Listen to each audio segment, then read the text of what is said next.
Welcome to the Widowed Mom Podcast, episode 230, Feeling Like a Widowhood Outcast. Does it ever feel like you're different from other widows? That maybe their relationships were better than yours, or that they don't understand your specific struggle? If so, you're not alone. And in today's episode, I want to talk about why this happens and what you can do about it so you don't feel like you're on an island all by yourself. Welcome to the Widowed Mom Podcast, the only podcast that offers a proven process to help you work through your grief, to grow, evolve, and create a future you can truly look forward to. Here's your host, Master Certified Life Coach, grief expert, widow, and mom, Krista St-Germain. Hey there, welcome to another episode of the podcast. Listen, two very cool things are coming. Well, actually three. One is that this weekend, we're getting very close. The first weekend in November, it's all a blur to me, is an event that I'm hosting at my house called Coaching on the Couch. And I have 10 widows, one of my team members coming. I'm going to spend the day coaching, supporting one another. And then we're going to have a lovely lunch, coach some more. And then we're going to go out to dinner and hang out. And it's going to be amazing. I'm super excited about it. And then also Halloween is almost here, which I'm very excited about because, I love Halloween.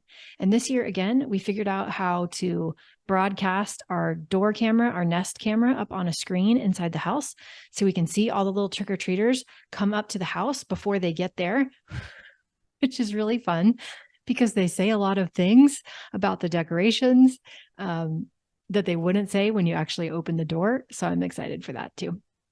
And then also, I know I've talked about it on the podcast, but I want to bring it up one more time. Well, actually, a couple more times, let's be honest. Our Happier Holidays event starts November 6th.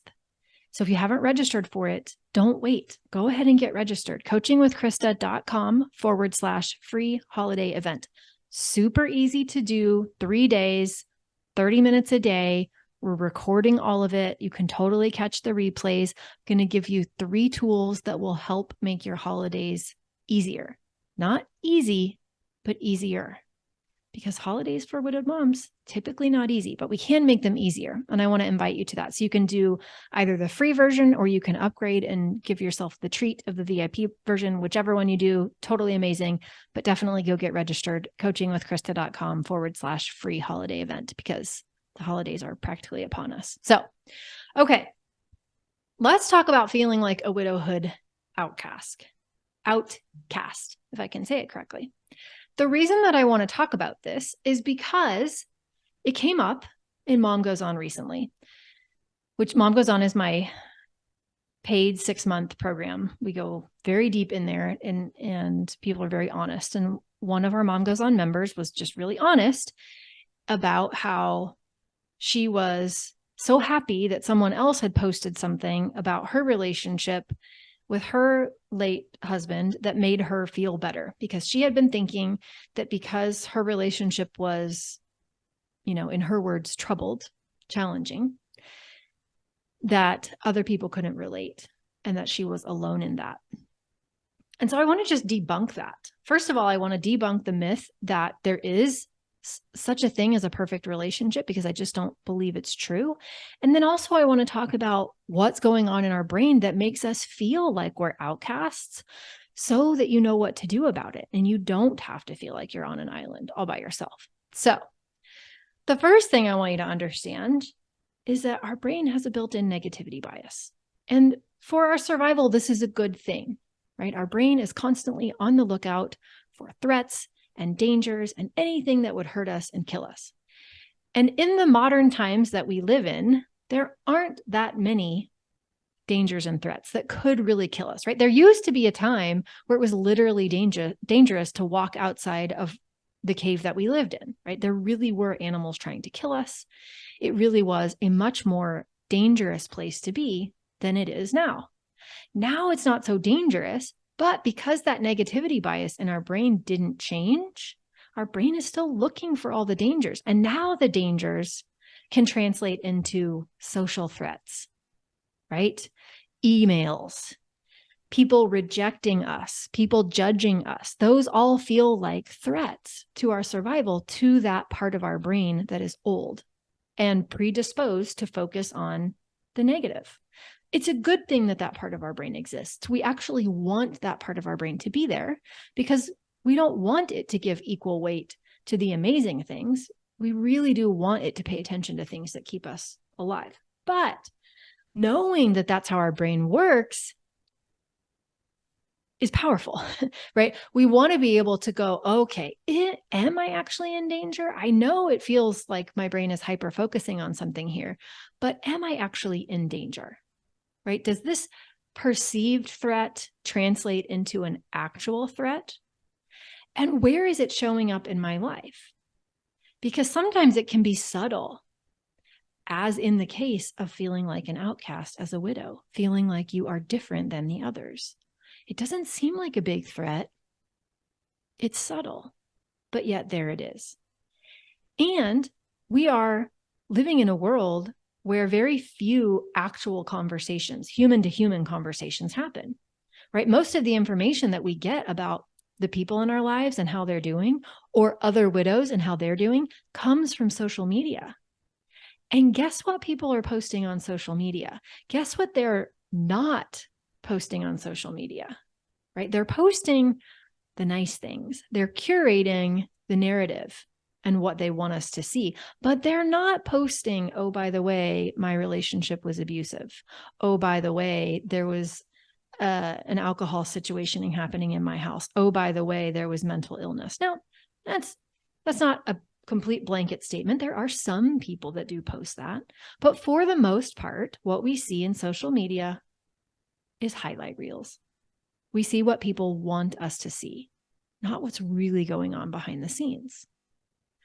So we need to be aware of that, because our brain's negativity bias combined with highly curated online messages can really reinforce our belief that we're isolated, or our belief that we are the only ones, or that nobody understands.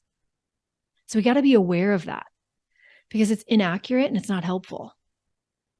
What's really true, and I can speak for my Mom Goes On community, is that there are all shapes and sizes of widowhood experiences. All kinds of mental health challenges happened in the partnerships or marriages. Affairs happened. There were betrayals. There was abuse. There was addictions, like things people aren't really talking about to their friends or sharing on social media. But because I'm the one coaching people who are being very vulnerable and honest with me, I can assure you that most people's real experience was not a fairy tale. There may have been amazing things about it, but there were also not so many amazing things about it. There were all kinds of experiences. We just don't typically talk about them in public settings. I don't think anybody's relationship is perfect. I think it's super easy after someone dies to only talk about the things that made them amazing, right? To kind of put them on that grief pedestal. We do this a lot. And whether intentionally or not, to minimize the realness, the rawness, the actuality of what was going on. And so what I want you to know is that if you're feeling alone because your relationship wasn't all roses, you're not, right? If your brain is scanning the environment and looking for how you're different and making you feel bad, that doesn't mean your brain is defective. Your brain is doing what it was designed to do to keep you alive. And you want to ask, is this real or is this just perceived? Because chances are it's just your brain being hypersensitive to negativity, to that bias, and perhaps worsened by the fact that most people aren't being super honest about the realness of their relationships. And what I think, and what I have experienced when I work with women, is that I can help with a lot of kind of surface things, but the deep work, the powerful stuff, the stuff that makes you feel like you lost 100 pounds of emotional baggage, requires a level of vulnerability and honesty that only exists when you're in the right community, when you're surrounded by women who are willing to love you for whatever, not because you're amazing.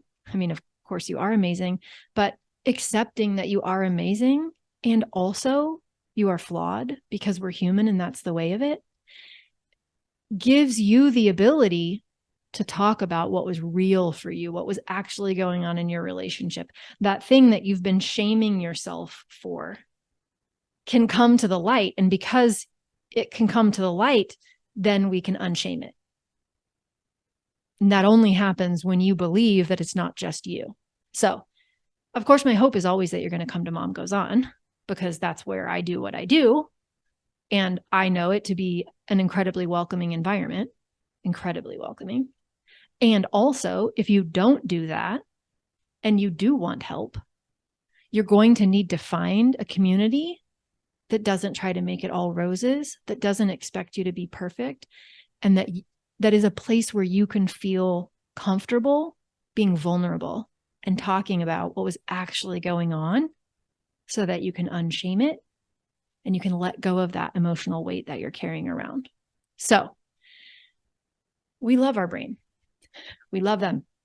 And they're trying to keep us alive, these brains, right? Especially that old part of the brain. It's always scanning the environment for danger. So if you're feeling isolated, it might just be partially because your brain is scanning the environment looking for danger. Also, be wary of what you see on social media and the surface level conversations that are happening among people that you know. Know that there is more to that. Remind yourself there's always more. And there's nothing wrong with you if it wasn't amazing and rosy and fantastic. That's not really how human relationships work. There might be amazing moments, but they're not all amazing. And you're not alone in that. So that's what I wanted you to hear this week. Okay? Now, go sign up for the Happier Holidays event. Remember, I love you and you've got this. Take care, and I'll see you next week. Bye-bye. If you like what you've been hearing on this podcast and want to create a future you can truly get excited about even after the loss of your spouse, I invite you to join my Mom Goes On coaching program. It's small group coaching just for widowed moms like you, where I'll help you figure out what's holding you back and give you the tools and support you need so you can move forward with confidence. Please don't settle for a new normal that's less than what you deserve. Go to coachingwithkrista.com and click Work With Me for details and next steps. I can't wait to meet you.